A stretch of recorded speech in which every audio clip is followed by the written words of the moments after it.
புத்தி சுயபுத்தி அப்படின்னு ரெண்டு பேரு ட்வின்ஸ் பிறந்த மாதிரி இம்சை அரசன் புலிகேசி படத்துல வந்து வச்சிருப்பாரு இயக்குனர் சிம்புதேவன் அவர்கள். அப்ப இந்த சொல் புத்தி சுயபுத்தி பத்தி நமக்கு திருக்குறள் புனித நூலாக தமிழின் மறை இருக்கக்கூடிய திருக்குறள்ல ஜியு போப் அவர்கள் எழுதின இந்த புத்தகத்துல குறள் எண் 848 திருவள்ளுவர் எழுதிய அந்த திருக்குறளுக்கு ஆங்கில மொழிபெயர்ப்பை படிக்கிறேன். Advised he is not of himself, knows nothing wise. This man's whole life is all one plague until he dies.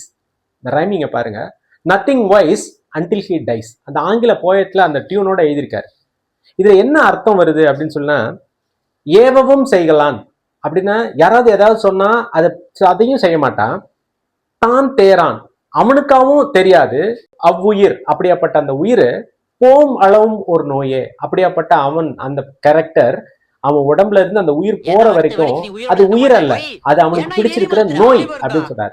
அதாவது சொந்த புத்தியும் அவனுக்கு கிடையாது. 4 பேர் ஏதாவது அவனுக்கு ஒரு கருத்து சொன்னாங்கன்னா அதை கேட்டு நடந்துக்கணும் அப்படின்ற அந்த புத்தியும் கிடையாது. அப்படியாப்பட்டவர்கள் உயிர் உடம்புல இருக்கிறது நோயின்னு சொல்றாரு. அவர் யார சொல்றாருன்னு தெரியல, ஆனா திருக்குறள்ல ஆழமான கருத்துக்கள் சொல்லியிருக்காங்க. படிப்போம்.